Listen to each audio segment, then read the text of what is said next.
This is Unnerved Stereo Demon S. After being on the server for more than 7 years, it was finally verified this September. For almost all of its existence, it was considered outside the realm of human skill, but only after that verification was it found not to be so. For many people, impossible levels are the sort of thing that you either love or absolutely despise. They've been around forever, and new ones are constantly being made, and their impact goes deep into the history and culture of Geometry Dash itself. What would Geometry Dash be like without impossible levels? To answer this, let's first establish how would impossible levels not exist, then also what does impossible mean. So to answer the first one, let's imagine impossible levels are taboo and that if anyone shared them, no one would care and they would be disliked to oblivion. In this scenario, the closest thing to impossible level that exists are extreme demons that just haven't been fully verified yet. So they would not be considered impossible, but just not beaten. Also, to go through this question, we have to talk about what impossible means. When someone says a level is impossible, that's subjective. I remember playing Deadlock for the first time and thinking, wow, this is kind of impossible. But now I've beaten it multiple times. It's weird to think that even easier extreme demons like Ice Carbon, Diablo X, and Cataclysm were considered impossible. And today, for many people, Ice Carbon, Diablo X, and Cataclysm are their first extreme demon because they are so easy in comparison to other extreme demons these days. I've seen the argument that Cyrillic's Silent Circles is the first impossible level, but for the purpose of this video, that's not true. An impossible level is just a level that is viewed outside what is possible with the current skill level of people in the community at the time, and also preferably one that is published publicly so that anyone can attempt it. So one that is in the standards of the current time impossible. I've seen level difficulty be described as an exponential chart, and to me this makes a lot of sense. It isn't just that extreme demons are a bit harder than insane demons, but many of them are way harder than them. The next step above extreme demons, you have impossible levels. Although it is true that it's inconceivable to beat them, there are a lot of different types of impossible levels out there. For instance, some require an amount of clicks that no human has ever done per second, or there's just literally no way through it. And to contrast this, other ones are just really hard extreme demons that haven't been verified and are above the current skill level. What makes impossible levels special is partially that they are so intimidating. They are things that not only I can't beat, but things that maybe no human can. Even for the best players, it could be considered a waste of time to even try some of these levels. For Atomic, the verifier of Thinking Space, Gabs told him it was foolish to spend so many attempts trying to beat that level. And for Atomic's case, he spent about half of the attempts that he put into that level not thinking that the level was possible. So using those two things to give context would mean that levels like Cataclysm, Ice Carbon, Diablo X, Silent Club, and Slaughterhouse would not have existed on the servers.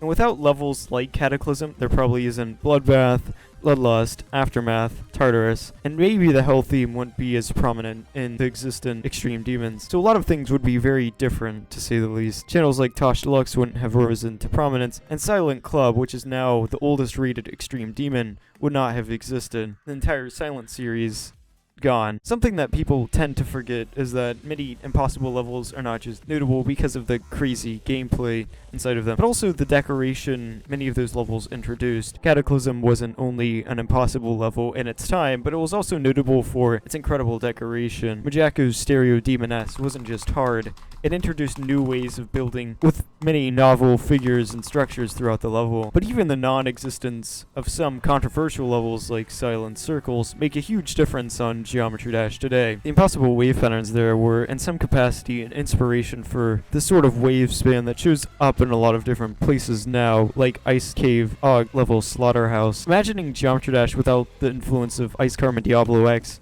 would remove some of the inspiration for Straightfly extreme demons. In a world without impossible levels, extreme demons would probably have been more wave or timing based, and it also would have been harder to imagine what difficulties above the current hardest would be like if there weren't impossible levels to kind of guide the way. So extreme demons would probably be way easier, and a lot of iconic levels that define the game wouldn't have existed and influenced others. To not have those levels exist is not just to remove the levels themselves, but to also take away the influence they would have had on the community. Without impossible levels, there would be less of an idea about what kind of extreme demons would come next, less to inspire the next generation of extreme demons. For example, right now, the arguable #1 extreme demon is Slaughterhouse. This is the remake of the old impossible level Slaughterhouse. Another level in the same vein is the Silent Silent Circles remake that Dolphy is working on verifying. These both levels that may be some of the hardest levels in the game, inspired by impossible levels before it. And I don't think anyone will ever beat Silent Circles legitimately, but it's really cool to see someone push the limit of what can be done there,